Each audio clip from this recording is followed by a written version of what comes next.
살아서 역사하시는 전능하신 하나님, 하나님의 베푸신 은혜와 사랑을 생각할 때에 찬송과 영광을 주 앞에 돌려보냅니다.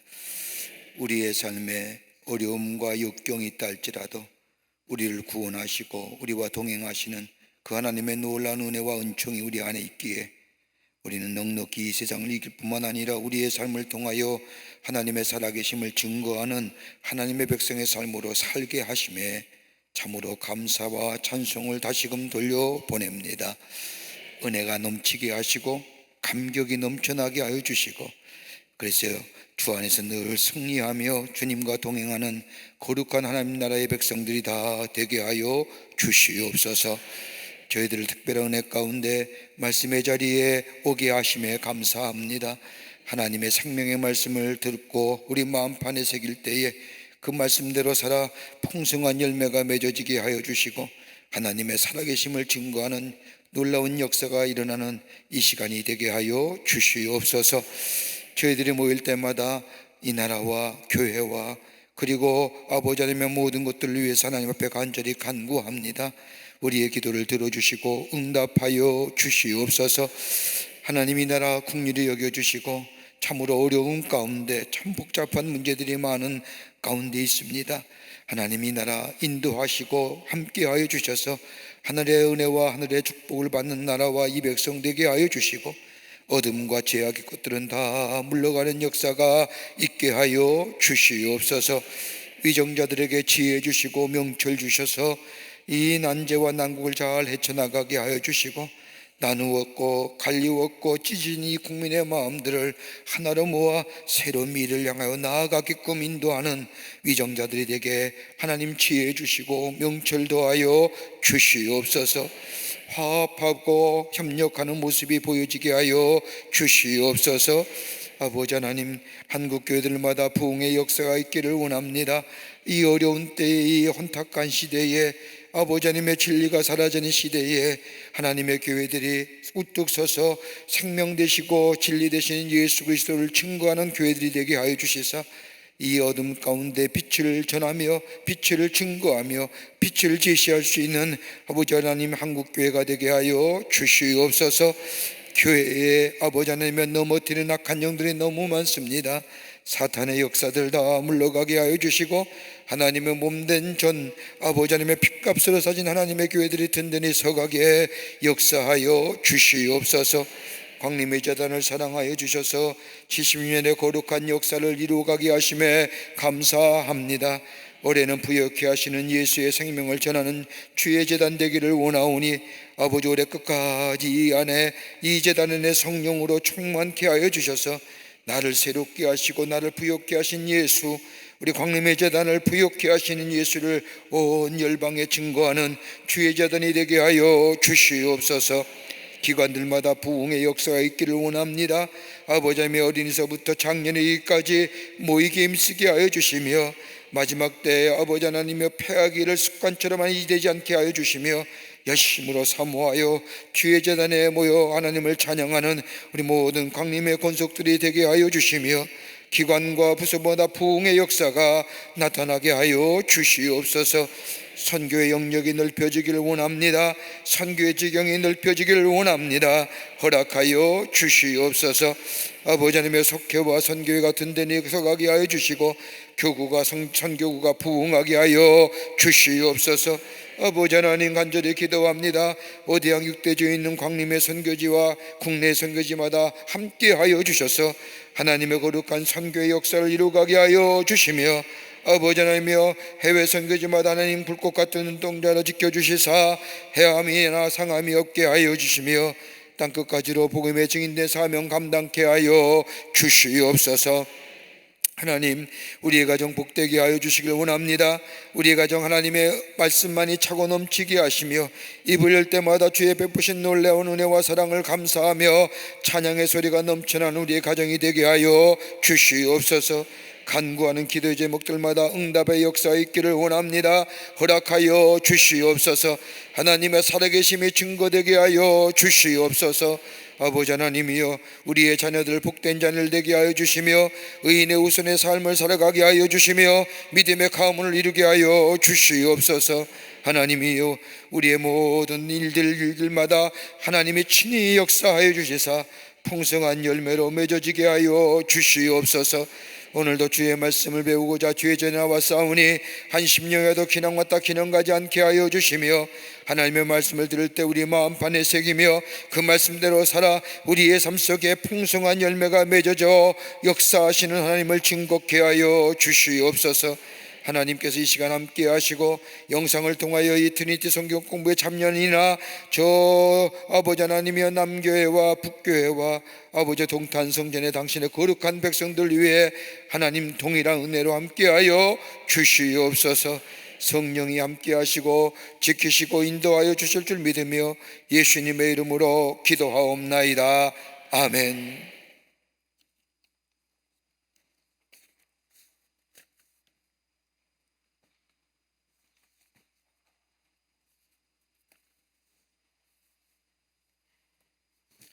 교회 소식 몇 가지 알려드립니다.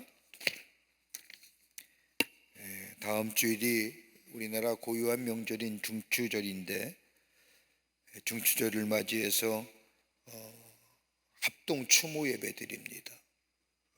돌아오는 토요일이죠. 토요일날 감남동산에서 함께 추모 예배를 드리는데 여러분 오셔서 함께 예배하며 또 형제 또 먼저 하나님 나라 가신 우리 부모님들 생각하며 함께 예배하는 시간 되시기를 바랍니다. 이런 교회 없어요. 있으세요? 없어요. 근데 참 가끔 이게 좀 바깥에 가서 이렇게 만나보면 다른 교인들은 광림교회를 굉장히 부러워하는데 정작 우리 교인들은 별로 하는 것 같아요. 여러분 혼자 여러분 가정에서 추모 예배 드리니까 좀 그러니까 합동으로 함께 모여서 예배 드려줘요. 얼마나 오기만 하면 되잖아요. 이것만큼 좋은 일이 어디 있어요? 여러분 믿음 생활 잘 하다가 하나님 나라에 가시면 육신의 마지막은 다 교회에서 책임져지잖아요. 여러분이 무슨 거기에 장례 보험을 들어요, 무슨 적금을 들어요, 누구처럼 어느 상조회사처럼 돈을 하나도 안 하는 거지. 그냥 예수만 잘 믿으면 되잖아요. 근데 그것도 제대로 못하면서 우리 좋은 걸 알고 삽시다. 감사하면서 삽시다. 여러분 우리 교회만큼 정말로 하나님 앞에서 정말로 신실하게 쓰임받는 교회가 없을 뿐더러 여러분의 일생을 책임지잖아요. 거기 같이 온 분들은 저 하나님 나라에 가서 속회하에 모이고 있을 거예요. 지금도. 몇 속이요? 이렇게 물어보면서 추모 예배 같이 함께 드립니다. 기억하시고 다 함께 오셔서 함께 예배드리는 시간 되시기를 바랍니다. 우리 여선교회가 참 애를 많이 쓰는데 추석 장보러 가요라고 하는 광고가 올라왔어요. 여선교회 그대로 읽겠습니다. 여기 쓰여 있군요. 여선교회에서 추석을 맞이하여 엄선된 다양한 품목의 추석 먹거리들을 판매하고 있습니다. 많은 관심과 참여를 부탁드립니다. 품목은 수제 모듬전, 집에서 기름 냄새 안 맡아도 되지요? 각종 김치와 젓갈, 다마리 간, 이거 뭔지 모르겠어요. 하여튼 다마리 간장, 참기름, 들기름, 부각 세트 등등입니다. 본당 1층, 지하 1층에 있어요. 저 사회관 봉사관 가지 마시고 지하 1층에 가면 여선교회 사무실이 있어요. 거기 가시면 여러분 추석 장 보러 가는 거 안 가셔도 된다고 합니다. 여러분 많이들 동참해 주시고요. 이렇게 도와주시는 일들이 우리 여선교회가 선교하는 일에 귀하게 쓰임받게 됩니다. 여러분도 선교에 동참하는 계기가 됩니다. 딴 데 가서 엄하게 사지 마시고 이런 데 와서 사는 거예요. 믿을만 하잖아요. 가짜 기름 안 쓸 거고 등등 해서 여러분 꼭 구입하셔서 여러분도 좋고 또 하나님의 일에 쓰임받고 동참하는 계기가 되시기를 바랍니다.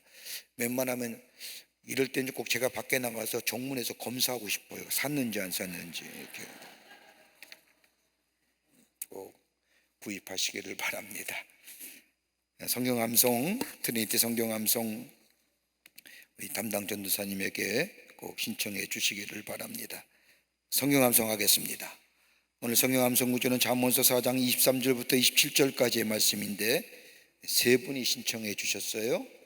오용수 권사님, 염대영 집사님, 김상아 집사님. 먼저 오용수 권사님, 그 다음에 염대영 집사님, 그 다음에 김상아 집사님 해주시겠습니다. 오용수 권사님. 네. 잠언서 4장 23절부터 27절까지의 말씀입니다. 잠언서 4장 23절부터 27절 암송해 주십시오. 모든 지킬 만한 것 중에 더욱 내 마음을 지키라. 생명의 근원이 이에서 남이리라. 구부러진 말을 내 입에서 버리며 비뚤어진 말을 내 입술에서 멀리하라. 내 눈은 바로 보며 내 눈꺼풀은 내 앞에 곧게 살펴 내 발이 행할 길을 평탄하게 하며 내 모든 길을 든든히 하라. 좌로나 우로나 치우치지 말고 내 발을 악에서 떠나게 하라. 아멘. 예, 권사님. 네. 염대영 집사님. 우리 김상아 집사하고 부부시죠? 듀엣하겠다고요. 네, 같이 하시죠. 우리 귀한 부분.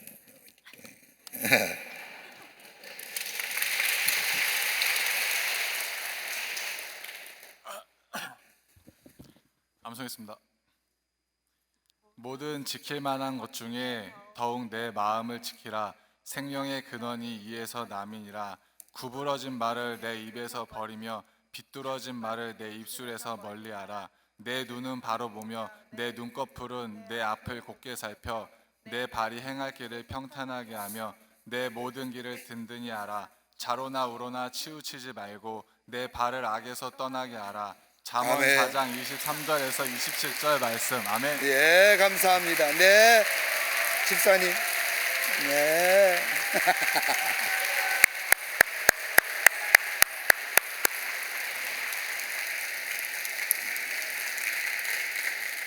우리 권사님 자제인데 우리 교회에서 자라서 또 우리 교회에서 식구를 만나서 결혼하고 우리 집사의 직분도 맡고 교사도 하고 있고 그렇습니다. 아주 귀하게.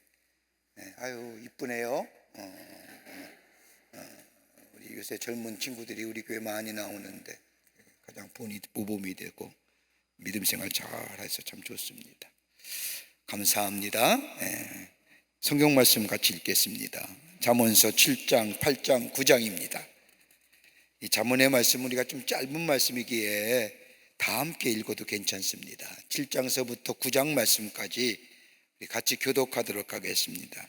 7장 1절부터 9장 18절 말씀까지입니다. 우리 남교회와 북교회와 동탄성전과 자꾸 이 소교회가 입이 붙어가지고 조심스럽습니다만은 소교회는 떨어져 나갔습니다. 그러니까 잘 모이고 있고 청라지구의 귀한 선교의 사명을 감당하는 소교회가 돼서 감사합니다. 남교회, 북교회, 그 다음에 우리 동탄의 성도님들 같이 잠언서 7장과 8장과 9장의 말씀 함께 교독합니다. 내 아들아 내 말을 지키며 내 계명을 간직하라. 이것을 내 손가락에 매며 이것을 내 마음판에 새기라.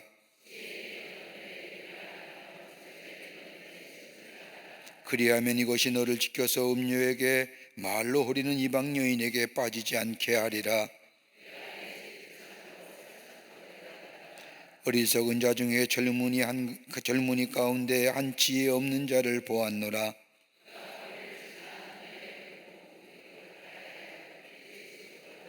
저물 때 황혼 때 깊은 밤 흑암 중이라. 이 여인은 떠들며 완악하며 그의 발이 집에 머물지 아니하며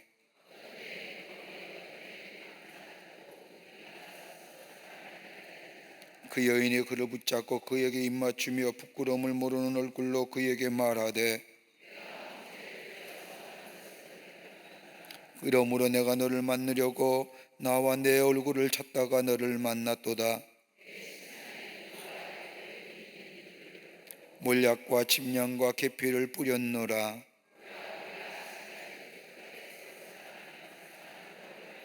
남편은 집을 떠나 먼 길을 갔는데 여러 가지 고운 말로 유혹하며 입술에 호리는 말로 꿰물어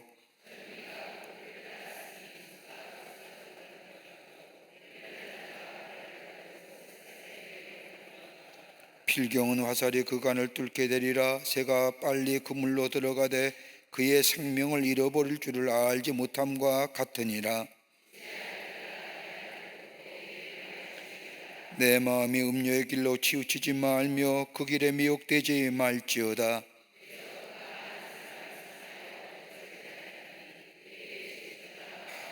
그의 집은 수월의 길이라 사망의 방으로 내려가느니라. 그가 길가의 높은 곳과 내 거리에 서며 사람들아 내가 너희를 부르며 내가 인자들에게 소리를 높이리라.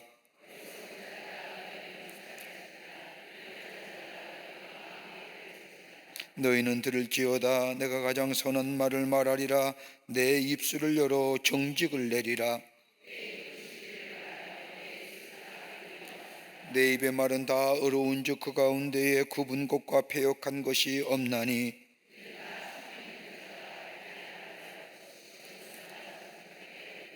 너희는 은을 받지 말고 나의 훈계를 받으며 정금보다 지식을 얻으라.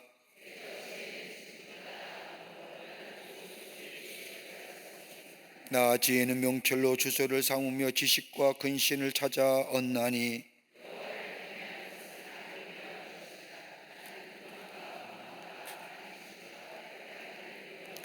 내게는 계략과 참 지식이 있으며 나는 명철이라 내게 능력이 있으므로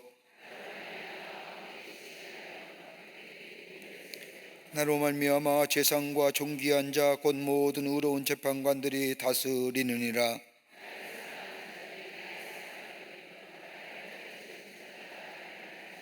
부귀가 내게 있고 장구한 재물과 공의도 그러하니라.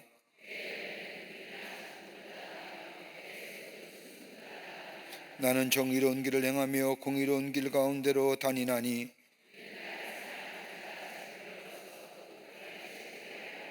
여호와께서 그 조화의 시작 곧 태초에 일하시기 전에 나를 가지셨으며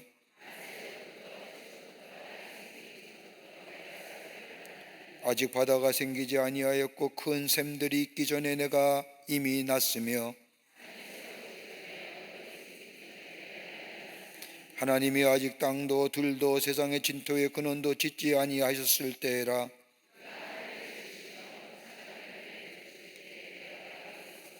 그가 위로 구름 하늘을 견고하게 하시며 바다의 샘들을 힘있게 하시며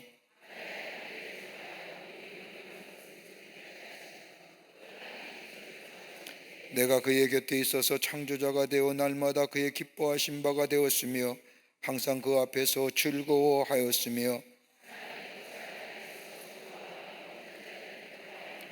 아들들아 이제 내게 들으라. 내 도를 지키는 자가 복이 있느니라. 누구든지 내게 들으며 날마다 내 문 곁에서 기다리며 문설주 옆에서 기다리는 자는 복이 있나니 그러나 나를 잃는 자는 자기의 영혼을 헤아리는 자라. 나를 미워하는 자는 사망을 사랑하느니라. 짐승을 밟으며 포도주를 혼합하여 상을 갖추고 어리석은 자는 이리로 돌이키라. 또 지혜 없는 자에게 이르기를 어리석음을 버리고 생명을 얻으라. 명철의 길을 행하라 하느니라.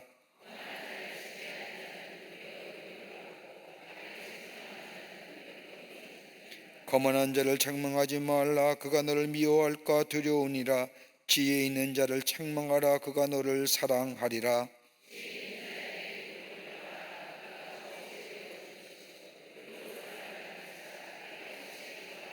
여호와를 경외하는 것이 지혜의 근본이요 거룩하신 자를 아는 것이 명철이니라.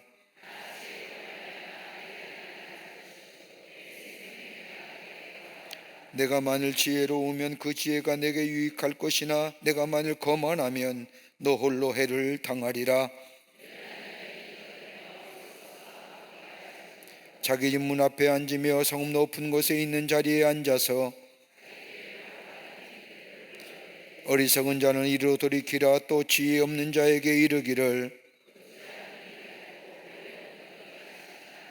같이 읽겠습니다. 오직 그 어리석은 자는 죽은 자들이 거기 있는 것과 그의 객들이 수월기의 깊은 곳에 있는 것을 알지 못하느니라. 아멘.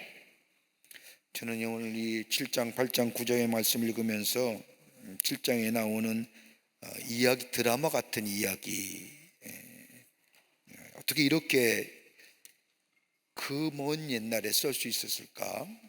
리얼하게 말하는 이 이야기와 여기 9장 27절 말씀이 참 마음에 와닿아요. 몰래 먹는 떡의 맛이 있다. 기죠? 안 잡숴 보셨어요? 몰래 먹는 떡이 맛있어요. 자문이 참 귀한 말씀입니다. 그러시죠? 자, 우리가 지난 시간에 이어서 오늘은 7장, 8장, 9장의 말씀, 3장의 말씀을 함께 나누면서 오늘 하나님이 우리에게 무슨 말씀을 하시고 원하시는지 함께 말씀을 나누기를 원합니다. 자, 함께 번복적으로 우리가 이 잠언서에서 이 얘기하는 것이 있다고 한다면 앞장에서도 마찬가지지만은 뭐예요? 지혜가 삶의 중심이 되어야 된다는 거예요. 지혜가 삶의 중심이 되면 의로운 길, 악한 길, 인생의 선택의 기로에서 제대로 선택할 수 있다는 겁니다. 근데 이 잠언서에서 얘기하는 지혜는 어디서부터 오는 거예요? 하늘로부터 오는 거예요. 하나님이 우리에게 주셔야 하는 거예요. 그래서 9장 마지막 장에 보면 하나님을 사랑하는 자, 하나님을 사모하는 자, 하나님 앞에 구하는 자가 하나님께서 지혜를 허락하여 준다고 말씀하십니다. 그러기에 지혜를 구하는 삶, 지혜의 삶. 그리고 5장에 와서는 지혜와 미련한 것에 대한 가르침을 말하면서 행음으로 인한 경제적이고 사회적 손실을 야기하고 음란한 삶을 막아주기 위해서 정상적인 결혼 생활에 대하여 이야기합니다. 조금 부연 설명하자면 하나님이 우리 인간에게 주신 가장 아름답고도 꽤 거룩하고도 순결한 것이 있다고 한다면 성입니다. 이것만큼 귀한 것 없어요. 이걸 잘 간직하고 아름다운 것으로 승화시킬 때는 뭐예요? 부부 생활이 정상적인 부부가 돼요. 지혜서예요. 잘 다룰 수 있고 아름답게 다룰 수 있고 우리 안에 영어로 표현하면 플레이주 할 수 있는 기쁨을 누릴 수 있게 하는 것들. 그래서 이것을 남용하거나 잘못하게 되면 뭐래요? 오늘 단어가 무섭잖아요. 행음하는 자가 되는 거예요. 그러게 이 행음을 피할 수 있기는 뭐예요? 정상적인 부부 결혼 생활을 통하여 부부의 생활을 하게 될 때에 우리의 삶 속에 이 성을 통해서 우리의 생활이 기쁨을 누릴 수 있는 삶이 될 수 있다는 겁니다. 그 다음에 6장에 와서는 돈과 게으름과 선과 악에 대하여 이야기한 다음으로 이제 7장에 와서는 음료가 어떤 사람을 유혹하느냐에 대해서 이야기합니다. 그리고 8장에 와서는 뭘 얘기하느냐? 지혜가 스스로 천상의 존재로 인격화하면서 지혜가 인격화됩니다. 8장에 와서는 그 가치와 그리고 역할에 대하여 설명하고 9장에 와서는 지혜와 음료에 대한 대조를 얘기하면서 지혜의 유형의 사람들, 어떤 사람이 지혜로운 자들이냐, 어떤 사람이 어리석은 자들이냐, 어떤 사람들이 정말로 미련한 자들이냐 거만한 자들이냐에 대해서 이야기합니다. 여기 중에서 가장 뭐랄까요, 개선의 여지가 없는 사람이 어떤 사람이냐? 거만한 사람이에요. 여러분, 우리가 교만하고 거만한 건요 참 개선의 여지가 없어요. 죽었다 살아나야만이 개선될까? 그래, 교만이 그렇게 무서운 거예요. 그러니까 교만한 자, 여기 뭐죠? 미련하고 어리석은 자는 돌이킬 수 있어요. 근데 교만하고 거만한 자는 돌이키기도 쉽지 않아요. 그러기 오죽하면 교만을 왜 패망의 선봉이라고 얘기했잖아요. 교만하면 무너지는 거예요. 거만하면 넘어지는 거예요. 그러니까 교만과 거만하지 말라는 거예요. 그러니까 바울은 어떻게 해요? 늘 자기를 쳐서 복종케 한다잖아요. 내가 행여나 나를 조금이나 놓치게 되면 내가 가졌던 지식, 내가 가지고 있던 사회적 지위, 이런 것들이 나로 하여금 거만하게 되거나 교만하게 되니까 항상 경계하면서 나를 쳐서 복종케 하는 삶. 그러니까 여기는 교만한 자, 거만한 자는 제일 돌이키기가 어려운 거예요. 그래서 교만하지 말아야 되는 거예요. 이거에 대해서 오늘 이야기하면서 우리가 배울 말씀은 7장과 8장과 9장의 3장의 말씀입니다. 자, 볼까요? 7장에는 뭘 얘기하느냐? 지혜자가 경계할 일들을 얘기합니다. 여기 오늘 5장과 6장과 7장과 8장과 9장의 말씀을 다시 한번 설명하면, 5장은 음란한 성충동을 막아줄 것을 위해서 정상적인 결혼 생활을 통하라는 것과, 6장에 와서는 간음으로 인하여 파멸을 행음녀의 남편에 의한 보복에 초점을 맞춰서 행음에 대해서의 행음이 얼마나 추악하고 얼마나 잘못된 것인가를 얘기하고, 6장에 와서는 7장에 와서는 음녀의 유혹을 얘기하는 겁니다. 어떻게 유혹하느냐 보십시다. 여기에 음녀가 어떻게 유혹하느냐, 여기 오늘 본문의 말씀을 보면 기가 막히게 얘기하지 않습니까? 여기에 7장의 말씀을 우리가 한번 다시 성경을 읽어보면 여기에 이렇게 얘기합니다. 여기에 4절서부터 언제까지 얘기냐면, 참 다시 한번 드라마 같은 이야기인데 내가 다시 한번 읽겠습니다. 어리석은 자 중에 젊은이 가운데 한 지혜 없는 자를 내가 보았노라. 그가 거리를 지나 음녀의 골목 목퉁이로 가까이하여 그 집의 집 쪽으로 가고 있는데, 저물 때에 으스시한 저녁에 황혼의 깊은 밤에 앞이 보이지 않는 밤중에 기생의 옷 입은 간교한 여인이 나타나더니 떠들며 완악하며 그의 발이 집에 머물지 아니하며, 어떤 때는 이 여인은 거리에 나가 어떤 때는 광장 또는 모퉁이마다 서서 사람을 기다리는 여자라.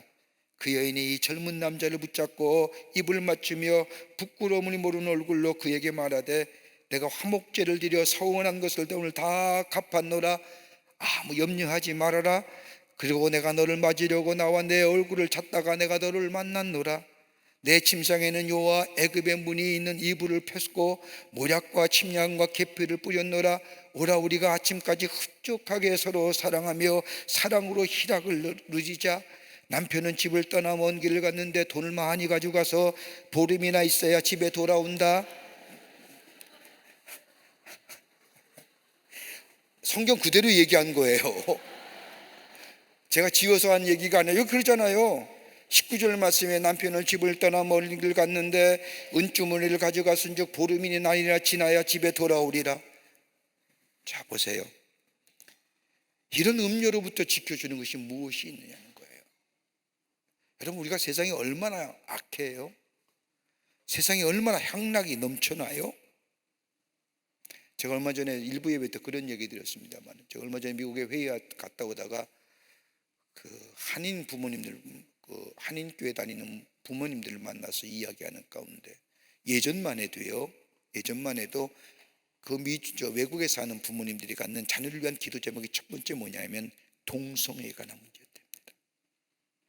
어느 날 갑자기 딸이 웬 여자를 데리고 와서 엄마 나랑 같이 살 여자야, 뭐 이런 거. 남자아이가 나가더니 어느 날 시끄럽고만 흑인 남자를 데리더니 엄마 얘가 내 신부야. 이게 무서워서. 이게 하나님 앞에 기도 제목이었답니다. 그래서 지금은 뭐냐? 마약이래요.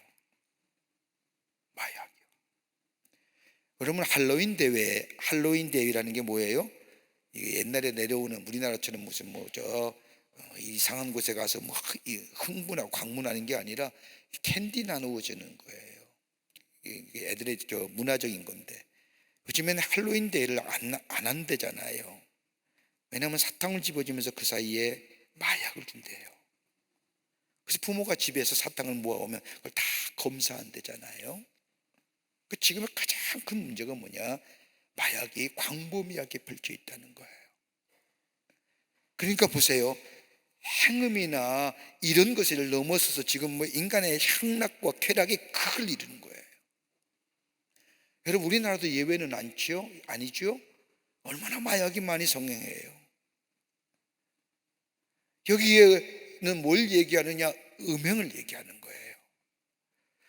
다른 데서도 너도 발견되고 익숙하고도 공식적인 문구로 시작하면서 내 이 말씀을 내 마음판에 새기라, 내 명을 지켜 살며라고 하는 이야기로 언급하면서, 그리고 뭘 얘기하느냐?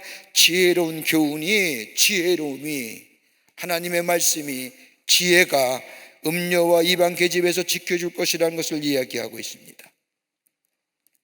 지혜의 말씀을 반복하게 이해하면서 이 지혜의 말 마음 깊이 새길 것을 당부하는 이유는 다름이 아니라 음행의 유혹이 그만큼 강렬하기 때문에.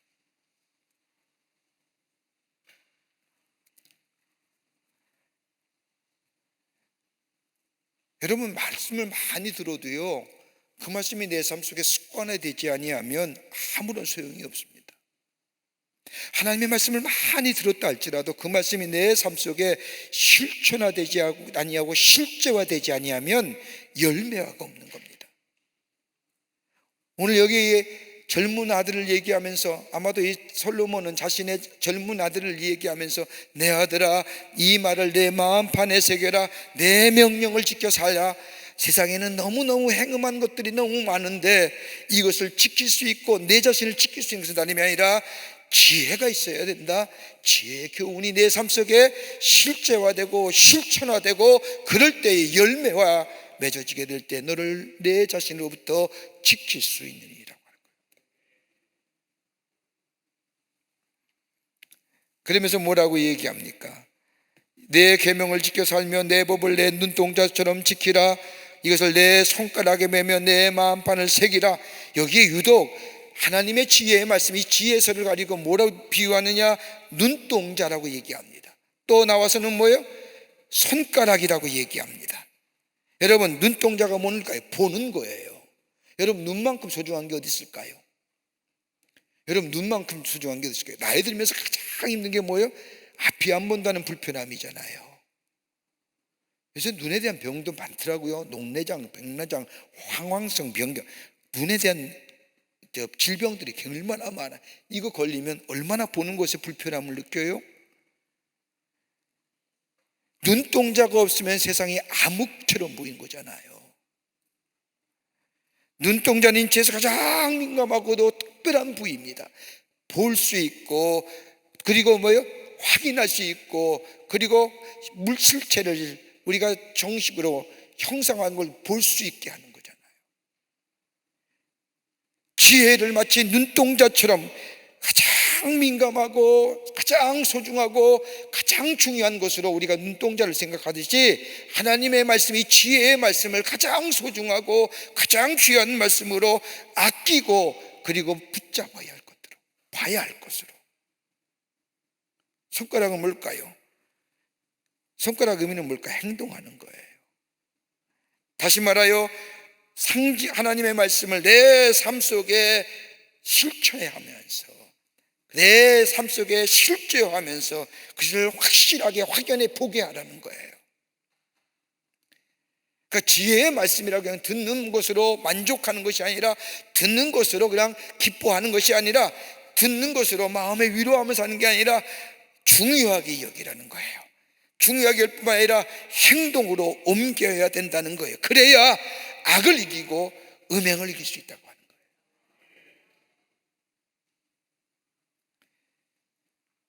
여기서 눈동자와 더불어 여기에서 말하는 이 손가락은 아비의 교훈, 하나님의 말씀을 상징화한 것으로서 지혜의 교훈을 항상 곁에 두고 간직하며 그대로 행하라는 겁니다. 그러기에 눈동자는 뭐예요? 다름이 아니라 준수하라는 거예요. 마음을 생각하라는 거예요.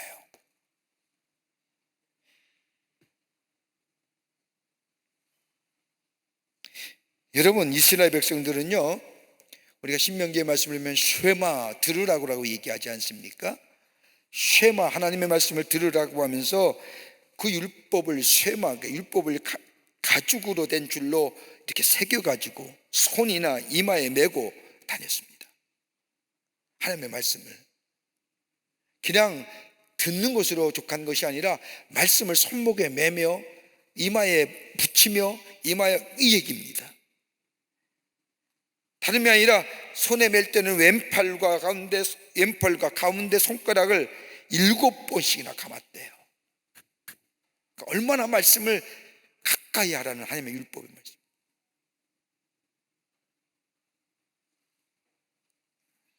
하나님의 말씀을 보는 것, 그리고 행동하는 것, 말씀을 가까이 하는 것, 그것은 준수하고 마음에 생각하고 소중히 여기며 행하라는 겁니다.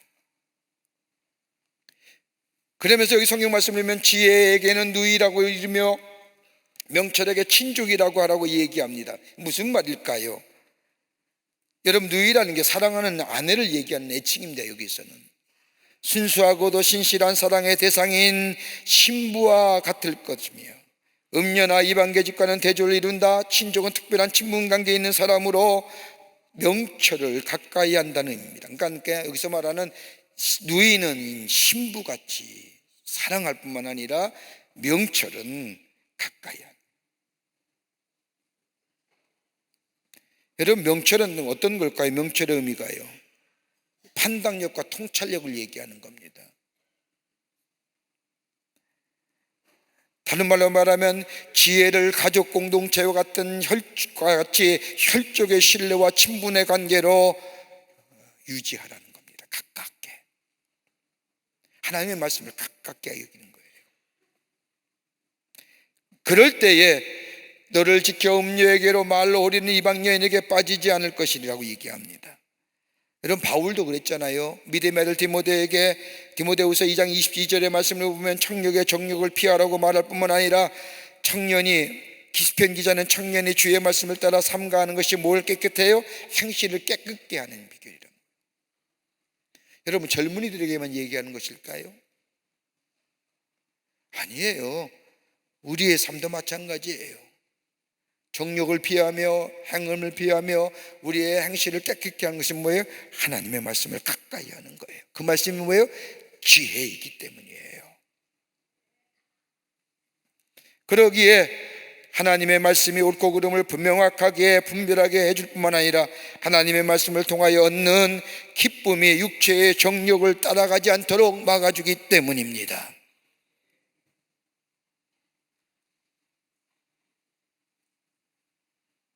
그래서 지혜를 가까이 하는 거예요. 지혜를 가까이 한다는 것은 뭐예요? 하나님을 가까이 하는 거예요. 하나님의 말씀을 가까이 하는 거예요. 그럴 때에 행음을 느끼며 우리의 삶의 거룩한 행실로 하나님의 합당한 삶으로 거기에 지혜가 생기고 거기에 명철이 생기고 우리의 삶이 하나님의 사람으로 온전케 세움받는 역사가 있게 된다는 겁니다. 말씀 가까이 하세요. 말씀을 가까이.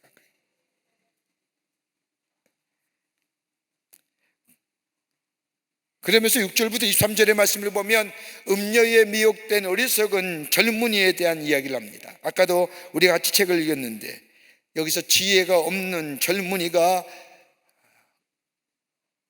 음행하는 여인에 유혹받는 장면이 나와요.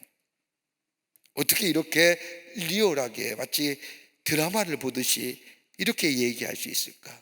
그래서 어떤 학자들은 솔로몬이 경험한 담이 아닐까, 뭐 이렇게 얘기를 하는 거예요. 어떻게 리얼하게 이렇게 쓸 수 있을까? 여기에 어떻게 모략과 침향과 계피를 뿌려놓으라, 이거 경험하지 않은 사람은 어떻게 얘기할 수 있을까? 이집트에 어떻게 요를 깔고 이부자리를 깔고, 그래서 이 구약학자 가운데는 이게 솔로몬이 경험한 이야기다라고 얘기합니다. 보세요, 젊은이라는 게 어떤 일일까요? 경험이 부족하여 유혹에 적절하게 대처 못하는 사람을 말하는데 이 젊은이라고 하는 것은 지혜가 없는 자를 얘기하는 거예요. 자발적으로 죄에 노출됐으며 노련한 음료 유혹에 쉽게 넘어가는 사람.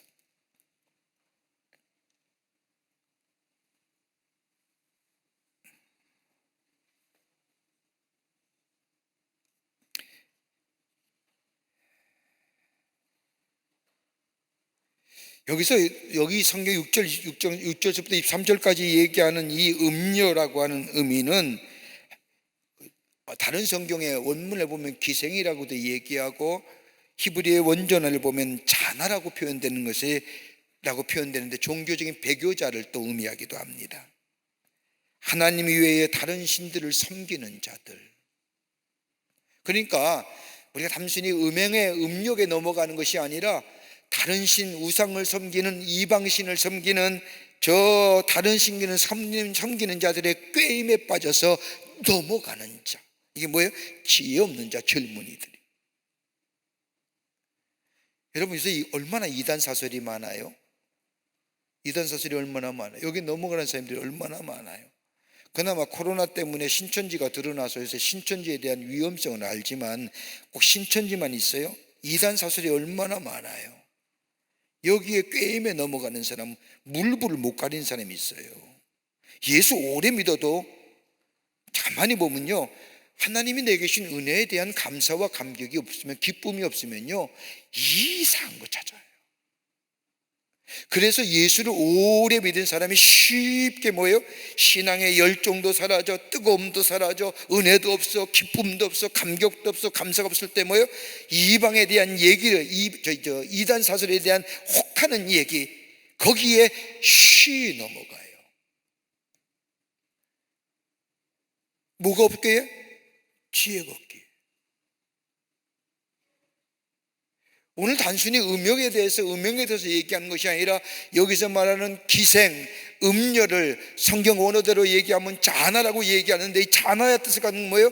이방 종교를 섬기는 자, 배교한 자, 다른 하나님 외에 다른 신을 섬기는 자, 이렇게 얘기한다고 한다면 이 음녀가 젊은이들을 미혹하여 넘어뜨리게 하는 것이 뭐예요? 이단이 예수 잘 미련한 자, 지혜가 없는 자를 유혹하여 자기에게로 넘어뜨리게 하는 거란 겁니다.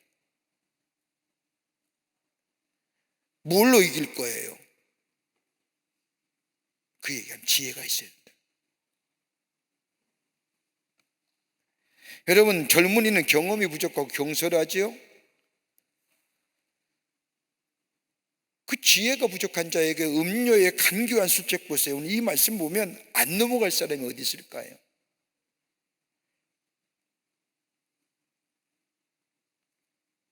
여기서 젊은이라고 하는 것은 어리석은 자를 이야기하는 겁니다. 경험이 부족하여 유혹에 적절하게 대처하지 못하는 사람을 말합니다. 다른 말로 말하면, 쉽게 하면 죄에 자발적으로 노출된 자, 알지 못하니까 죄에 노출된 거예요. 알면 밤에 왜 다녀요? 왜 밤에 왜 다녀요? 지금은 가로등이나 있지. 이때 가로등이나 있었어요? 왜 유혹하고 은밀한 밤에 왜 다니란 말이야? 쓸데없이 집에 가서 자지. 이때는 일찍 자는 시간이었잖아요. 이게 지혜가 없는 거잖아요.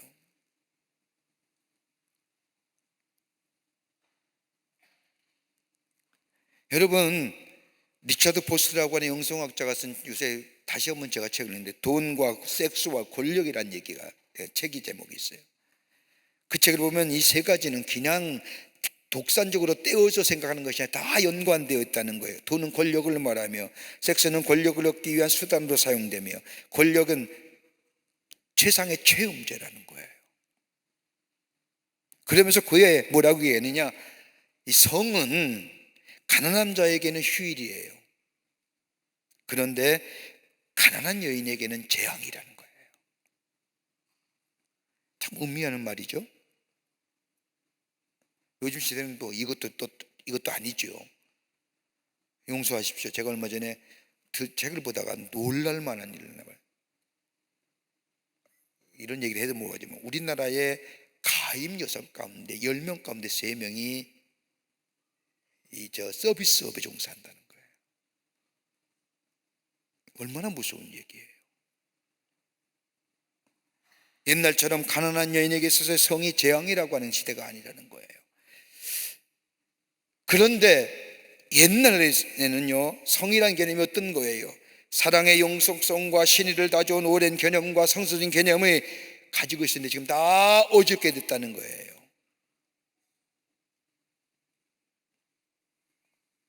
가만 보세요. 옛날에 수도사들은요 결혼을 안 했잖아요. 그 결혼 안 한 것은 뭐라고 얘기했느냐? 비움이라고 얘기했어요. 또 하나님의 일을 위한 비움으로 이 독신을 얘기했어요.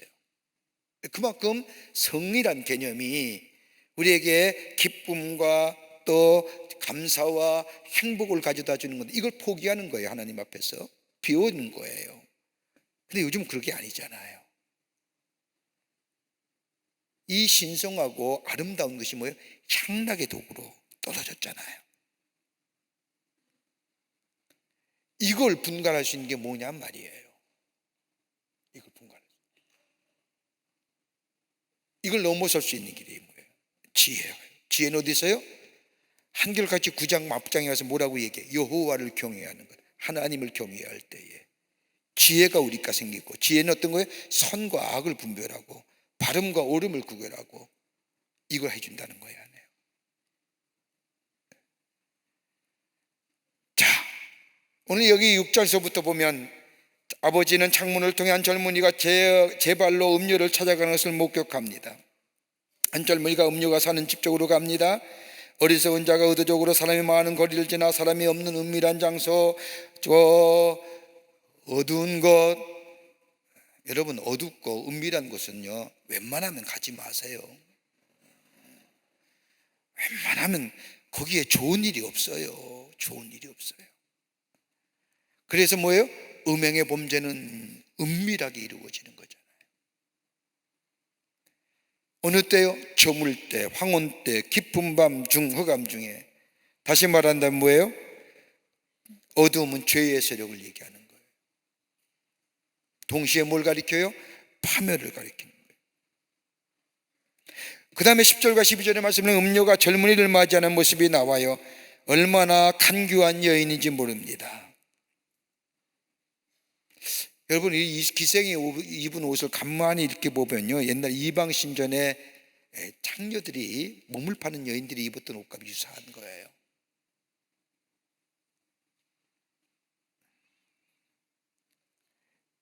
이 여인은 떠들며 완악하며 그의 발에 집에 머물지 아니하였고 거리와 광장과 모퉁이마다 서서 사람을 기다리는 자였고, 그녀에게는 집이 있지만 뭐예요? 가정은 없는 거예요.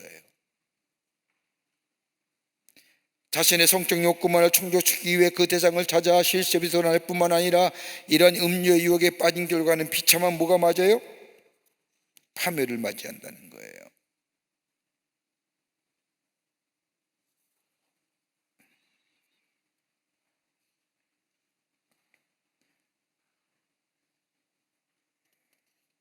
그 간교한 술책이에요. 어떻게 나와요? 젊은이를 붙잡고 입맞춤에 애정공세를 하잖아요. 내가 화목제를 드려 서원한 것을 오늘 갚았노라. 화목제라는 게 뭘까요? 죄인이 하나님과의 관계를 회복하고 친교를 누리기 위해서 드리는 제사예요. 여러분, 옛날에 화목제는요, 하나님 앞에 제사를 드리고 제물의 일부를 불로 태워서 하나님 앞에 번제로 드리고 나머지 부분은 제사장과 제물을 드린 사람이 나누어 먹었던 거예요. 이 길거리에서 음행하는 여인이 내가 화목제를 드렸다는 것이면 하나님과 나가 화목되었으니 이제 아무 문제 껄끄임이 없다는 거예요.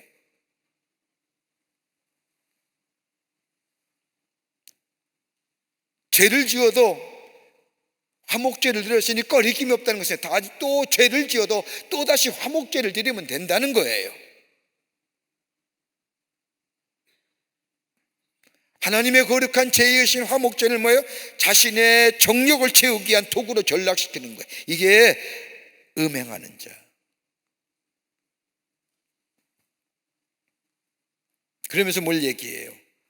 내가 즐길 사람을 찾다가 당신을 만났어, 얘기하는 거예요. 그리고 침대에는 좋고 화려한 이불로 덮어였고 모략과 침향과 계피를 뿌렸노라. 모략이 뭐예요? 관유의 재료를 썼던, 죽은 사람에게 쓰는 거예요. 시체 부패 방지용으로 썼죠. 그러니까 여기서는 관유라를 뿌렸던 이 몰약을 뭐예요? 사치와 환락의 상징으로 쓰인.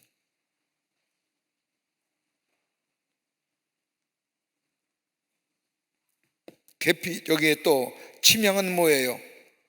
향료예요. 인도가 원산지예요. 계피는 뭐예요? 인도가 원산지예요. 여러분, 여기에 몰약은 아라비아산이요, 여기에 저 침향은 인도산이요, 계피도 인도산이요. 여러분 가만히 보세요. 먼 이국에서 수입되어 온 이 값비싼 향료들, 부유한 자들만이 사용할 수 있는 사치스러운 거예요.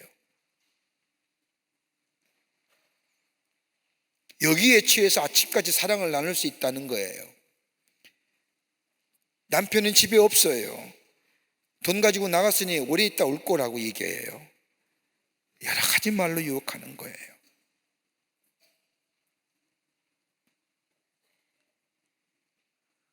여러분, 우리 멀리 얘기하지 마시다고요. 이런 유혹들이 얼마나 우리 주변에 많아요. 이런 유혹들이 얼마나 우리 주변에 많아요.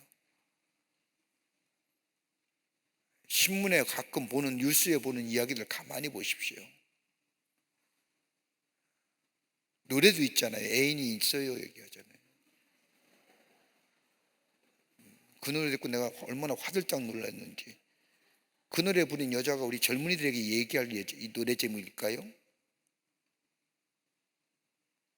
난 애인이 있어요 뭐 얘기하는데, 그 가수는 젊은이를 향한 가수가 아니라니까. 나이 든 사람이 좋아하는 가수잖아요. 그럼 그 노래 취향이 뭐예요? 나이 든 사람을 대상해서 노래하는 거 아닐까요? 젊은이들 따라 부를까요? 절대 안 따라 불러요.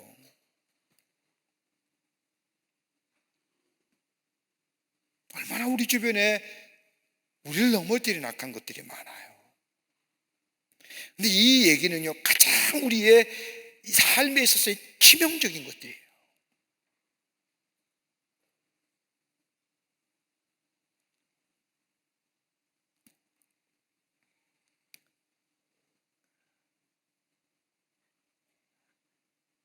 뭐 읽어보면 참 쓰긴 썼는데 좀 그래요.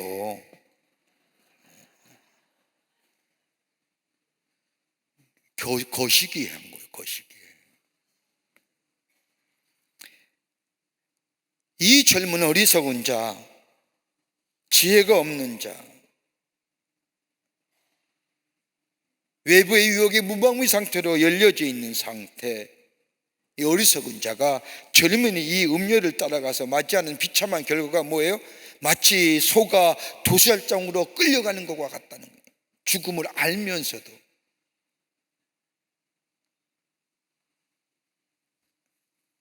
미련한 자가 벌을 받으려고 쇠사자에 매이려 가는 것과 같다는 거예요. 다시 말한다면 뭘 얘기할까요? 알지 못하고 무감각하게 도살장에 끌려가는 소같이 죽음을 맞이하는, 파멸을 맞이하는, 분별력 없이 행동하다가 비참한 결말을 맺게 한다는 거예요. 뭐가? 행음이. 다른 말로 말하면 뭐예요? 하나님을 떠난 삶이. 요즘엔 소도 도살장에 끌려가려고 하면 우는 소 있다면서요. 눈물 흘리는 소가 있다며.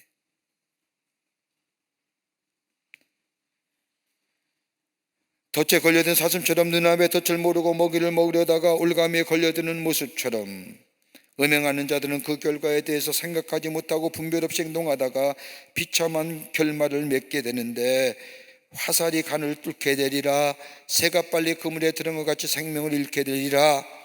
다시 말한다면 뭘까요? 음행의 결과는 고통과 죽음을 말하는 겁니다.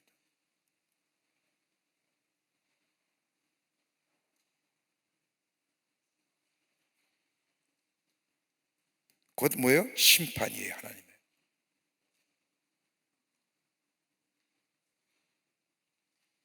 뭐가 없어서요? 지혜가 없어서. 지혜가 없는 건 뭐예요? 하나님을 경외하는 것이 없어서. 하나님을 알지 못하기에.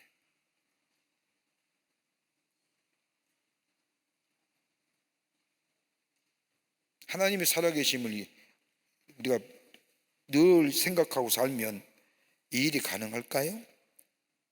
요셉 보세요. 요셉이 얼마나 귀해요? 근데 요셉의 가장 중요한 것이 뭐예요? 하나님 보시기, 하나님 앞에 하나님이 보실.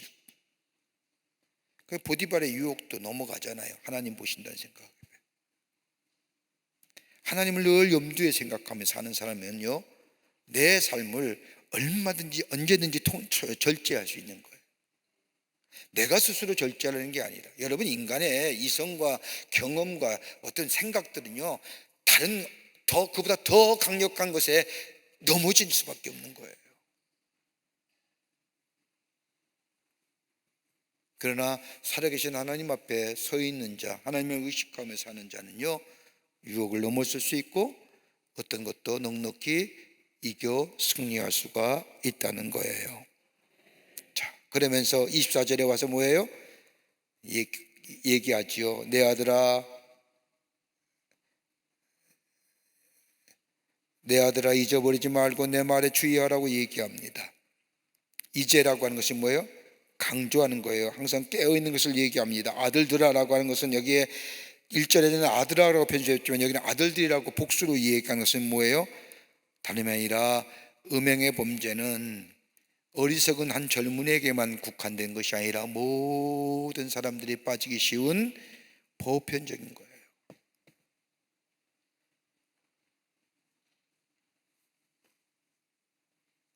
보편적인 거예요.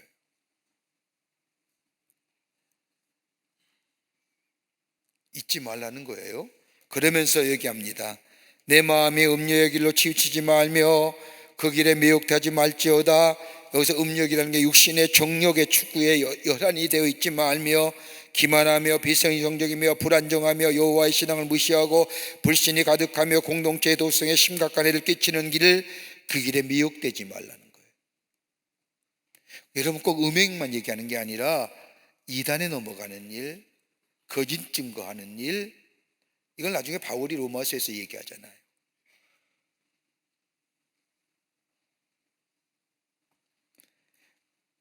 그녀로 인해 많은 사람이 상하여 엎드렸으며 그 집의 수비는 그의 집은 수월이 뭐예요? 지옥의 집이는 거예요. 상하게 엎드렸다는 것은 많은 사람들을 유혹하여 죽음에 이르게 했다는 거예요. 수월의 길은 뭐예요? 죽음이에요. 무덤이라는 거예요. 지옥이라는 거예요. 그가 갈 곳은 뭐예요? 지옥이에요.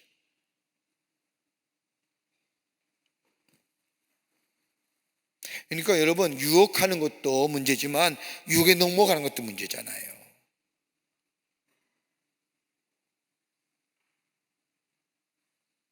그러기에 이 23절 7장에서 말하는 게 뭐예요?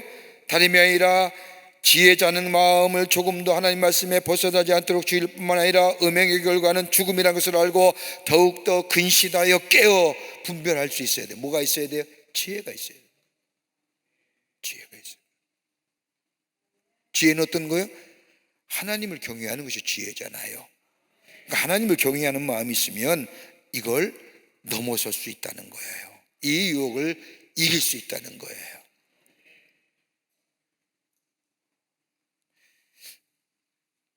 이런 얘기 해도 될지 모르겠지만 저희 교회에서 노래 같이 잘하던 분이 하나 있는데 어느 날 갑자기 교회에서 안 보이는 거예요. 왜 안 보이냐 궁금해서 물어봤더니 사랑하는 사람과 함께 갔대요. 그래서 사랑하는 사람이 누구냐 그랬더니 남편과 어디 갔냐고 물어봤어요. 제가 얼마나 순진해요. 남편과 어디 갔습니까 그랬더니 다른 남자를 따라갔다는 거예요. 그러니까 교회도 떠나고 신앙도 떠나고 교회 공동체도 떠나고 가정도 떠나고. 제가 얼마나 놀라봤는지. 노래 잘하는 분이었어요. 그지? 집사님은 아는구나. 나도 아는데.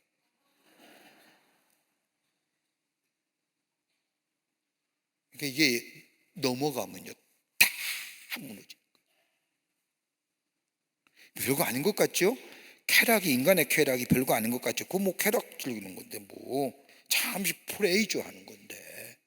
근데 그게 다 무너뜨리겠다는 결론은 뭐예요? 지혜가 없기에. 지혜는 뭐가 없기에? 하나님을 경외하는 믿음이 없기에. 하나님 무서운 줄 모르니까 그 일하는 거죠. 그래서 애인 있어요? 이렇게 물어보는 거지, 노래 부르면서.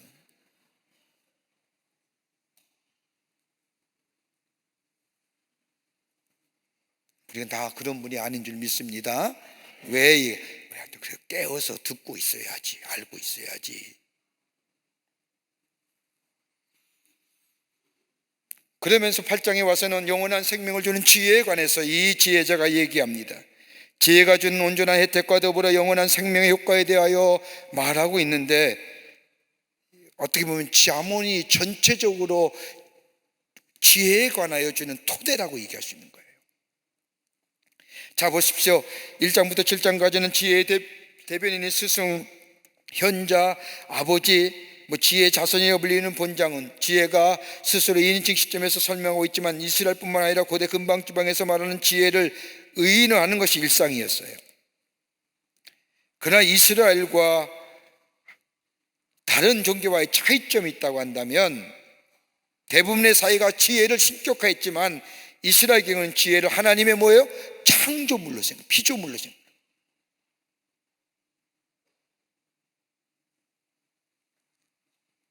그렇기 때문에 본장에 등장하는 지혜를 예수님의 성육신하기 전의 모습이라고 하는 것은 잘못된 주장입니다.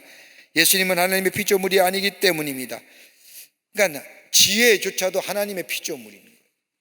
나중에 이 8장의 말씀을 보면 처음에는 지혜랑 하나님이랑 동등되게 이야기합니다. 그러나 그 동등되는 여기에 창조의 역사가 일어날 때 하나님이 지혜를 사용하셔서 지혜와 함께 동역하셔서 세상의 창조를 얘기하는 것 같지만, 나중에 보면 역시 하나님이 주시는 피조물이라고 얘기하는 거예요.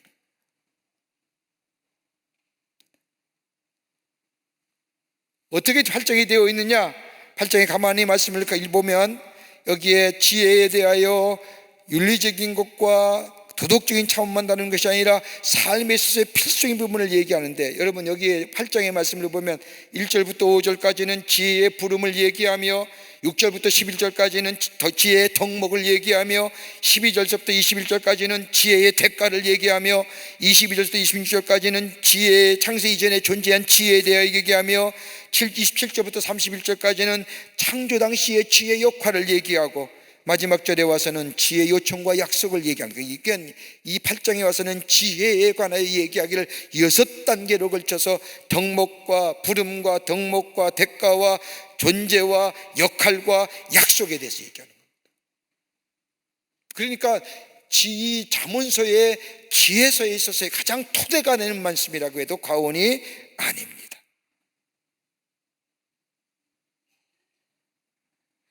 그래서 지혜에 관해서 얘기하는 겁니다. 자, 1절부터 5절은 뭐예요? 지혜의 부름입니다. 인생을 향한 지혜의 간구가 초청에 대해서 얘기하고 있습니다. 지혜가 부르지 아니하느냐, 명철의 소리를 높이지 아니하느냐라고 1절을 얘기하면서 얘기합니다. 지혜가 부른다는 겁니다. 어리석은 자는 가만히 보세요. 음녀는 어디서 유혹해요?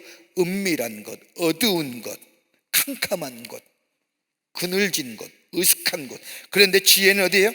길가에서, 높은 곳에서, 내거리에서 모든 사람에게 공개된 자리에서. 이렇게 본다고 한다면 지혜는 모든 사람에게 필요한 것이라는 거예요. 어떤 소수와 일부의 사람만 지혜가 필요한 것이 아니라, 이렇게 지혜가 모든 저기에 길가와 높은 곳에서, 내거리에서, 사람이 많은 광장에서 지혜에 대하여 이야기하는 것은 그만큼 지혜가 모든 사람에게 필요하다는 것을 얘기하는 겁니다. 필요해요. 성문격과 문어기와 여러 출입의 문에 이르러서 사람들아, 내가 너희를 부르며 내가 인자들에게 소리를 높이리라. 모든 사람에게 필요한 건데, 이는 뭐예요? 하나님의 공의로우심과 공평하신 속성에 따라 모든 사람에게 똑같이 지혜로의 초청을 하신다는 겁니다.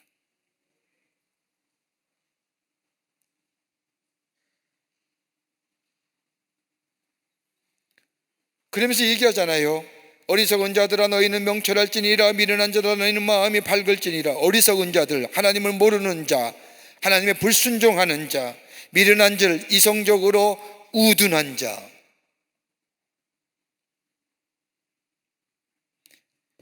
그러니까 하나님을 모르는 사람은요, 많이 배우고 뭐 지식이 많고 무슨 뭐 유학을 아무리 해도 뭐예요? 간단해요. 어리석은 자들.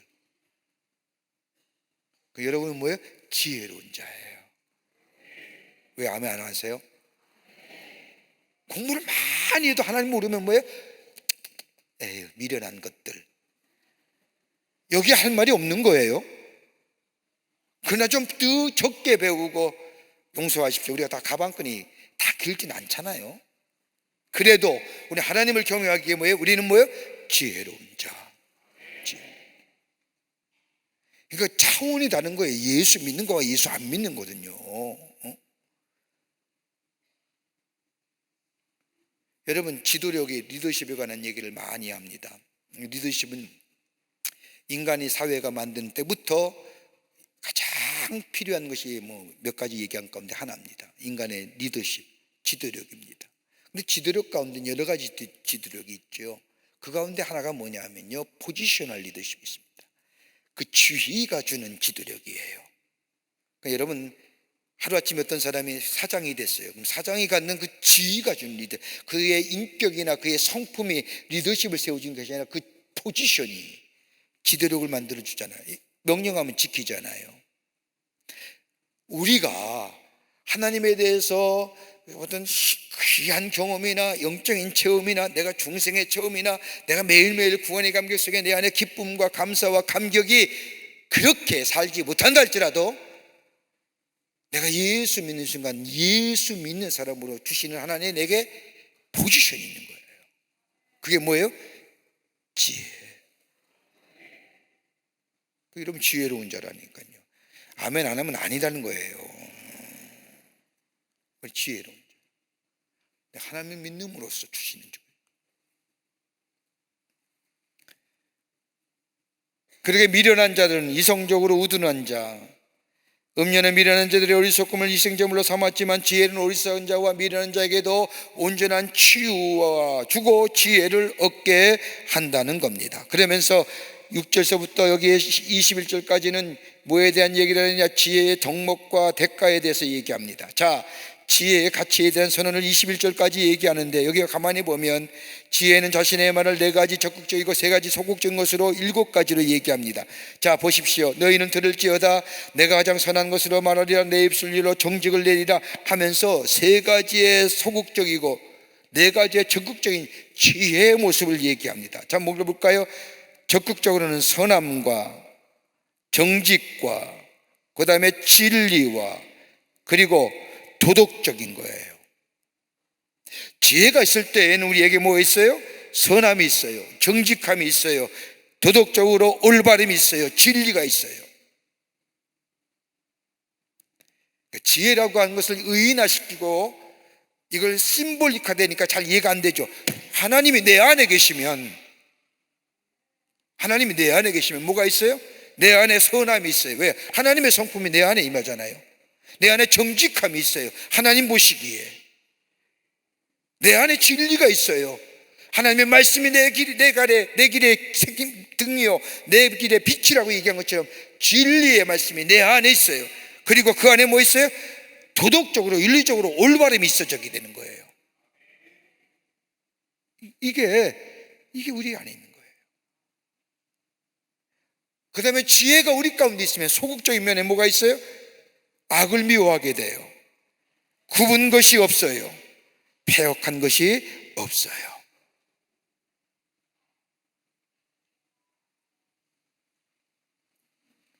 그러니까 지혜가 내가 있으면 선함이 있고 정직이 있고 진리가 있고 도덕적이고 윤리적인 올바름이 있고 소극적인 면에서 지혜가 내 안에 있으면 악을 미워하고 굽은 것이 없으며 패역한 것이 없는 거예요. 여러분 이것만큼 이상형 인간이 있을까요? 우리가 자꾸 이런 것에서 죄에서 넘어지기 때문에 이런 것이 자꾸 머리에 손상되어 가는 거지.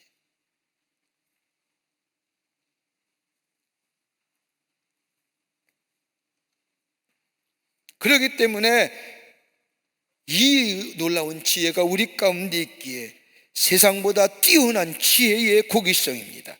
그러기에 지혜는 훈계와 지식은 무엇보다 보석보다 더 귀한 거예요. 그러므로 은대신 훈계를 받고 금보다 지식을 얻어야 됩니다. 지혜는 진주보다 나으며 그 어떤 다른 것보다 소중합니다.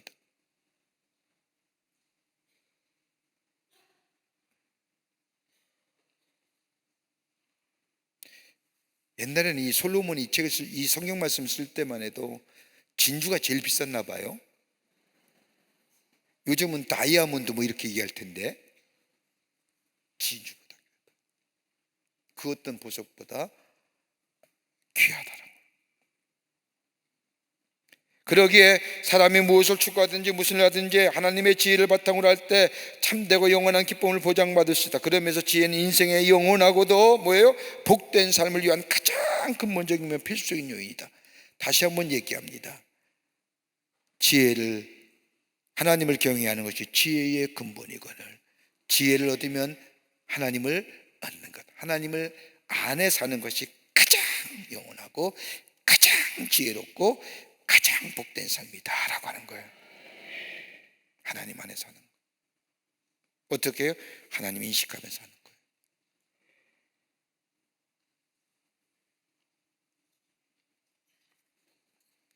그러면서 12절에서 21절까지는 뭐예요? 지혜의 가치와 역할에 대해서 얘기합니다. 지혜가 어떤 것이냐? 12절부터 21절까지의 말씀을 보면 지혜에 관해서 얘기하면서 지혜의 가치와 역할을 얘기하는 거예요.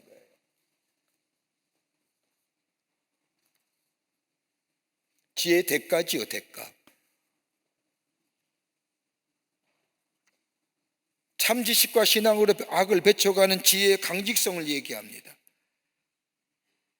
여기에 뭘 얘기해요? 지혜는 여호와를, 여기 문문의 말씀이면 주소를 삼았다는 것은 명철로 주소를 삼으며 지식과 근신을 찾아 얻었다고 하는 것을, 여기서 명철로 주소를 삼았다는 것은 함께 거한다는 것으로 지혜를 얻은 사람의 동적인 것을 말하는 겁니다. 거기에 뭐예요? 명철과 지식과 사려 깊음이 분별력을 가지고 살아가게 한다는 겁니다. 얼마나 귀해요. 하나님을 경외하는 것이 우리에게 명철을 가져다 주고 지식을 가져다 주고 분별을 가지고 주고. 그러니까 신약 성서에 와서 요한복음 뭐라고 해요? 말씀의 육신이 되어 우리 가운데 거하시며. 그분이 누구예요? 예수 그리스도예요. 그러니까 예수가 우리 안에 계시면 뭐가 있어요? 사려 깊음이 있어요. 다른 사람에 대해 배려할 수 있잖아요. 예수님이 가졌던 긍휼과 다른 사람이 가져서 자비와 양선의 마음이, 예수가 내 안에 계시면 나 또한 긍휼히 여기는 마음과 자비와 양선의 마음이 생겨 다른 사람의 아픔에 대하여 그냥 지나치지 않는다는 거예요. 그러기에 바울은 빌립보서 2장에 와서는 너희는 이 마음을 품으라. 이 마음은 곧 예수의 마음이, 그 예수의 마음이 뭐예요? 긍휼히 여김과 자비와 양선의 마음이에요. 이 마음은 뭐예요? 우리 안에 지혜가 있을 때에, 예수 그리스도가 구약성서에 와서 잠언의 말씀이면 하나님을 경외하는 믿음이 있을 때에 지식과 근신을, 분별력을, 예수가 있으면 옳고 그름을 분별할 수 있잖아요. 예수가 안 계시니까 그 자리에 뭐가 있어요? 내 이기적인 욕심이 자리 채우는 순간 나는 뭐예요? 패망의 길로 가잖아요. 나 좋은 대로 해봐요.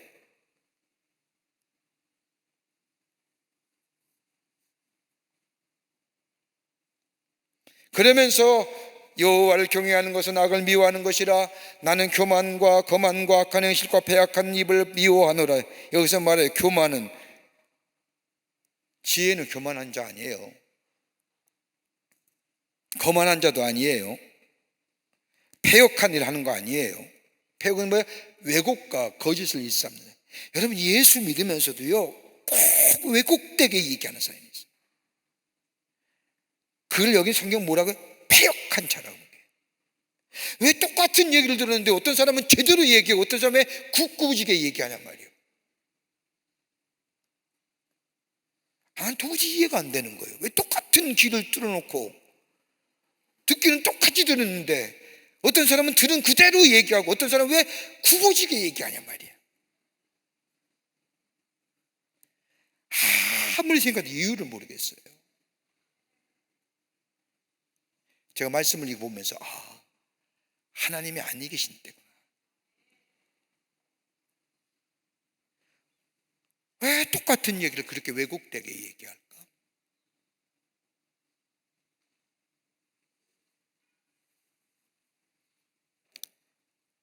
진실은 찾아볼 수 없고 왜곡과 거짓을 일삼는 입. 하나님이 지혜가 없는 거예요. 그러니까 지혜를, 여호와를 경외하시고 지혜가 없는 이 네 가지의 것이 없다는 것은 뭐예요? 지혜 있는 자예요. 이거 있다는 것은 패역한 입이나 이런 것들, 하나님 아니 계신 거잖아요. 그러니까 하나님 아니 계시니까 교만하잖아요. 그러면서 지도자들에게 필수적인 지혜의 유용성을 얘기합니다. 지혜는 계략과 참지식과 명철과 능력이 있습니다.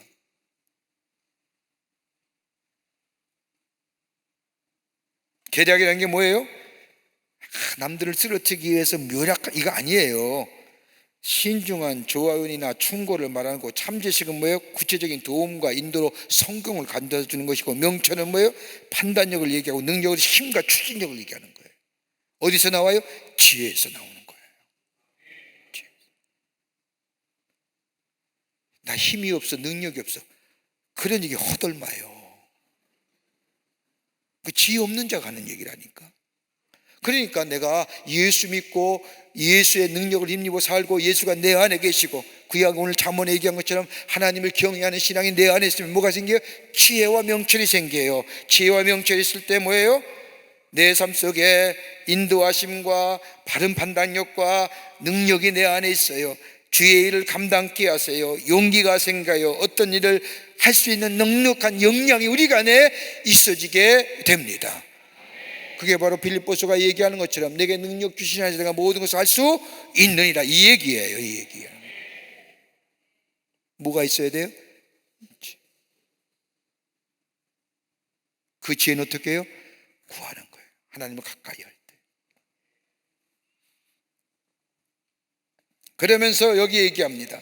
지혜로 인해 왕들이 치리하며 방석들이 공의를 세우며 재상과 존귀한 자들이 모든 의로운 재판가들이 다스리고, 지도자들이 공의와 정의로 백성을 다스리려면 지혜가 필수적인 겁니다.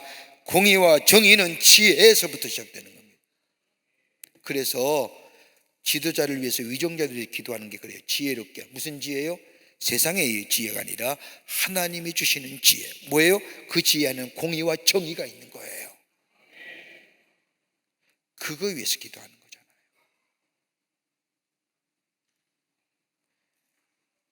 위정자들을 지혜롭게 해달라고 기도하는 게 뭐예요? 공의와 정의를 가지고 나라를 다스리게 해달라고.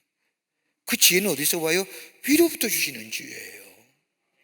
하나님을 경외할 줄 아는 지도자들, 위정자들.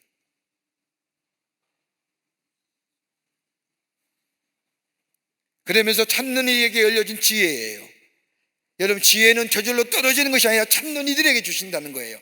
너를 사랑하는 자들이 나의 사랑을 입으며 나를 간절히 찾는 자가 나를 만날 것이라. 에레미야서 똑같은 말씀도 에레미야서도 하시죠. 구약 성경의 예언서나 똑같은 맥락입니다. 주님을 찾으면 만나게 된다고 하는 것처럼 지혜를 구하면 주실 것이라고 하는 거죠. 지혜를 찾는 이를 환영할 것이고, 지혜를 찾는 이가 사랑의 관계로 연결될 것이고, 그 사랑의 관계는 뭐예요? 인격적인 교류로. 그러니까 지혜를 의인화시키고, 하나의 사무라가 아니라 하나님 의인화시키면 무슨 얘기가 돼요?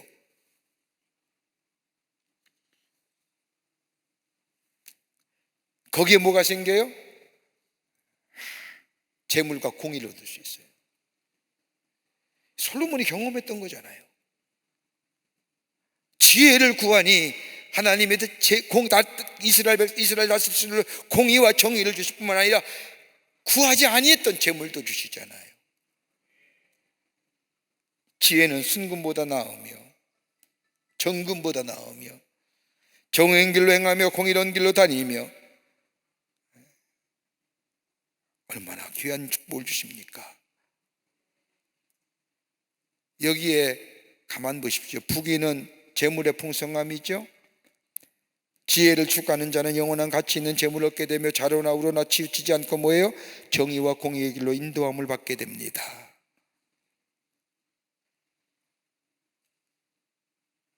지혜를 구하려고 하면요, 여러분들의 삶 속에 이런 놀라운 은혜가 있고, 하나님을 찾으면, 하나님을 사랑하고 하나님을 전심으로 찾고 찾으면 하나님을 만나게 하시고 하나님 우리에게 뭘 줘요?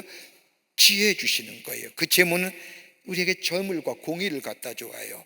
그리고 우리의 삶의 곳간에 풍요로움을 가져다 준다는 거예요. 그러면서 22절과 31절의 말씀을 보면 지혜의 가치와 역할에 대해서 얘기합니다. 참 잘 보면 여기에요.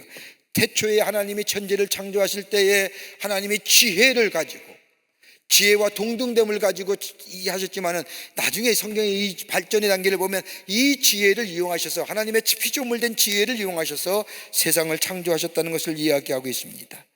자, 하나님의 천지를 창조하기 전에 이미 지혜를 가지셨고, 지혜는 만세전 태초 땅이 생기기 전부터 세움을 받았고 바다 큰 샘산 언덕이 생기기 전에 있었으며 하나님의 땅다 들도 저 세상의 진토의 근원도 짓지 아니었을 때에 지혜가 있었습니다. 근데 그 지혜는 그 어떤 것보다 예사로운 존재가 아니라 하나님이 낳으신 존재,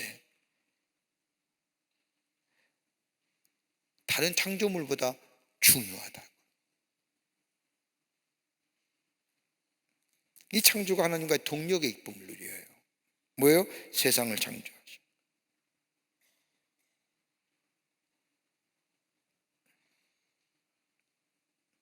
하나님이 하늘을 지으시며 궁창을 해면에 두르실 때에 하늘을 견고하게 하시며 바다의 샘들이 힘있게 하실 때에 바다의 한계를 정하시고 물을 다스리며 땅의 기초를 정하실 때에 자신이 지혜 자신이 그 곁에 있어 창조가 되어 날마다 그의 기뻐하신 바가 되었던가, 하나님이 세상을 창조하실 때에 지혜와 함께 세상을 창조하셨는데 그 지혜는 하나님의 피조물이다라고 하는 거예요. 이렇게 본다고 한다면 지혜는 뭐예요? 하나님과 사람과 함께하며 하늘의 사람과 지혜의 땅의 사람들에게 나누어주는 뭐예요? 중재자 역할을 얘기하는 겁니다. 지혜는 중재자예요.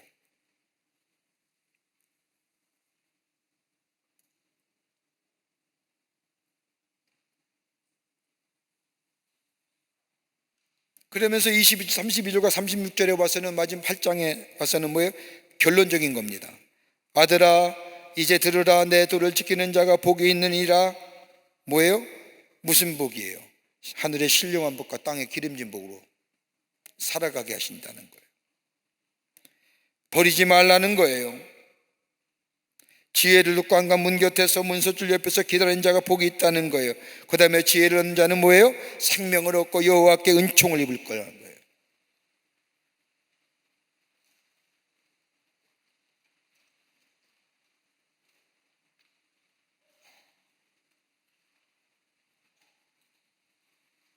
그러나 나를 잃어버린 있는 자는 나기 영혼을 해하는 자라. 나를 미워하는 자는 사망을 사랑하니라. 결론적으로 무슨 얘기일까요? 하나님의 백성으로 지혜가 우리에게 주는 유익함을 생각하면서 하나님을 전심으로 사랑할 뿐만 아니라 그 하나님의 지혜는 우리의 생명의 근거가 될 뿐만 아니라 지속적으로 하나님 앞에 구함으로 뭘 구해요? 지혜를, 생명을.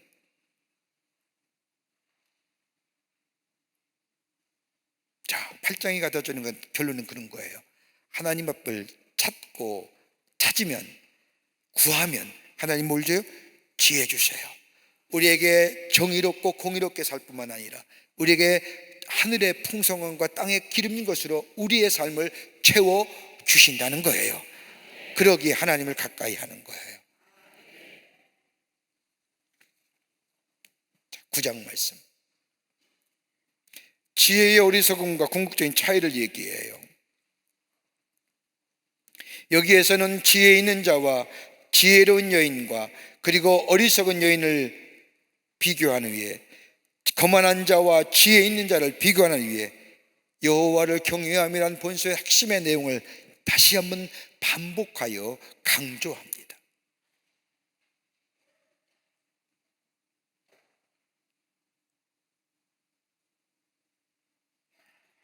여기 9장 1절부터 6절의 말씀을 보면요, 지혜의 초대를 얘기해요. 여기에 지혜로운 여인이 매운 축제와 더불어 어리석은 여인이 매운 축제와 예배를 얘기합니다. 여기 가만히 말씀을 보면요,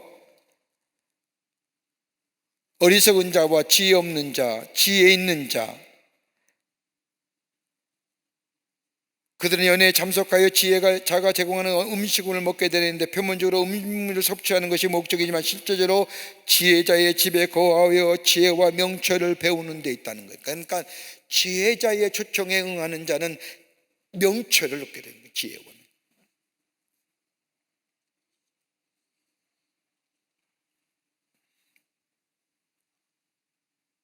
이럴 때 이 지혜자의 초대에 초청하여 지혜자와 함께 음식을 나누며 식탁을 함께 할 때에 명철을 배우는데, 그 명철은 뭐예요? 그 집에 집을 짓고 7개 등을 다듬은 것 같은, 다른 말로 하면 권위와 존엄성이 있는 사람들.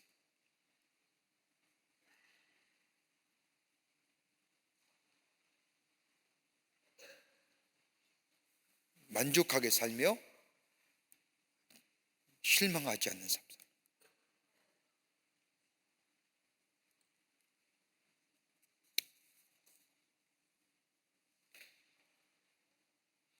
그러면서 뭐예요?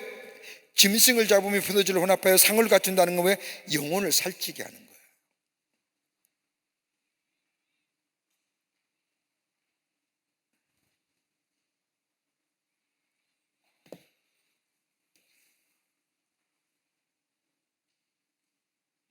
지혜자와 같이 거하는 자. 좀 쉽게 표현할까요, 우리? 하나님을 경외하는 자와 함께 거하는 자들. 되도록이면 여러분 뭐 친구도 좋고 동창도 좋지만 함께 믿음 생활하는 사람과 함께 교제하세요. 그런데 세상적인 것 가지고 하지 말고 말씀을 나누며 기도하며 중보 기도해 주며 염려와 걱정하며. 그래서 3절과 6절을 보면 여종들을 통해서 지혜의 간곡과 초청을 얘기합니다. 다 어리석은 자와 지혜 없는 자, 어리석은 자와 지혜 없는 자를 지금의 얘기하면 뭘까요? 하나님을 모르는 자. 그죠? 하나님을 알 때 지혜가 생기잖아요. 그러니까 지혜 없는 자와 뭐예요? 여기 어리석은 자, 하나님 없다 하는 자, 하나님 모르는 자. 와서 내 혼합한 포도주를 먹어라, 나의 영혼의 살찜과 내 명철함을 함께 나누자, 이 얘기입니다. 생명을 얻으라, 명철의 길을 행하라, 이렇게 얘기하는 것은 뭐예요? 어리석은 자는 죄의 유혹에 넘어간 자요, 분별력과 경험이 없는 미숙한 자를 말하는 거. 지혜 없는 자는 뭐예요? 실패한 자.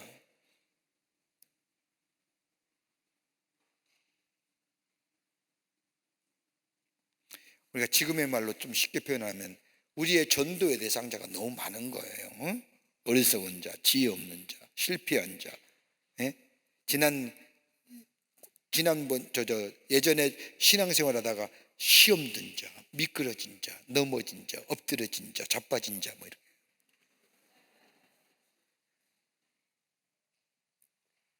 다 그들이 우리의 지초의 대상이에요. 지혜자로 누구요? 하나님께로. 그러나 거만한 자와 지혜 있는 자를 얘기하는 거예요. 여기서 거만한 자와 지혜 있는 자는 뭘까요? 다름이 아니라 있는 척하는 자, 그러나 없는 자. 거만한 자, 자신의 거만함을 자랑으로 삼으며 다른 사람의 충고와 책망을 듣지 않는 사람, 하나님의 비우심과 더불어 미움을 자초하는 점에서 비슷한 인생인데, 지혜자는 더욱 지혜로우기를 갈망하며 지혜자 음성에 늘 기울이는 자인데, 근데 이들은 하나님의 말씀에, 하나님의 지혜의 말씀에 귀 기울이지 않는 겁니다. 여기 가만 보세요. 지혜 있는 자에게 교훈을 더하면 그가 더 지혜로울 것이고, 의로운 사람에게 가르치면 그의 뭐예요? 학식이 더해지는 거예요.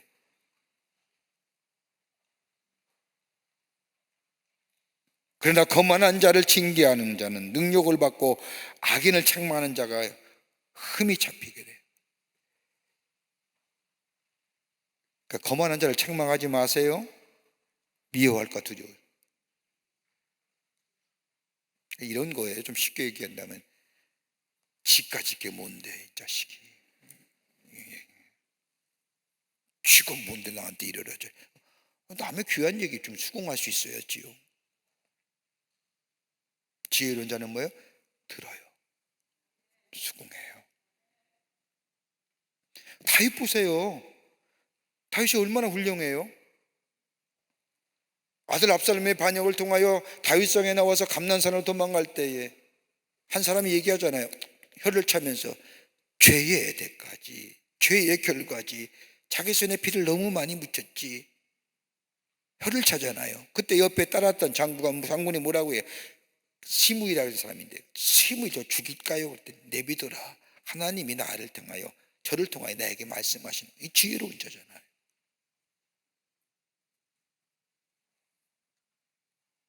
그러면서 여호와를 경외하는 것이 지혜의 근본이요 거룩하신 자를 아는 것이 명철이니라. 지혜로 말미암아 내 날이 많아질 것이며 내 생명애가 더할 것이고, 내가 만일 지혜로우면 그 지혜가 내게 유익할 것이고, 내가 만일 거만하면 너를 홀로 당하게 될 것이다.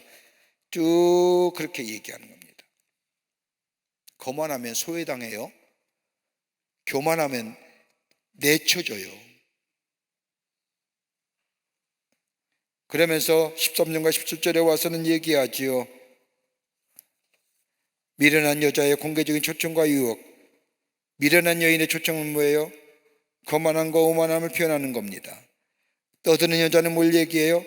도덕적 성품의 분량을 얘기하는 겁니다. 어리석은 자는 뭐예요? 상황 판단 능력이 떨어진 자를 얘기합니다. 여기서 돌이키라는 거예요.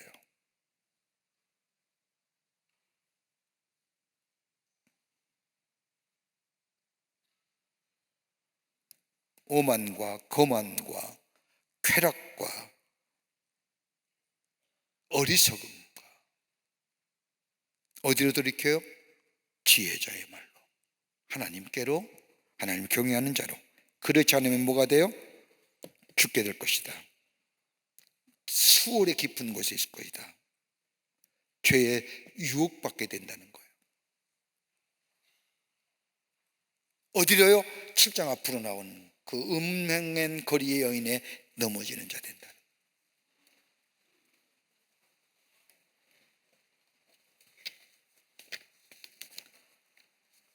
금주의 요절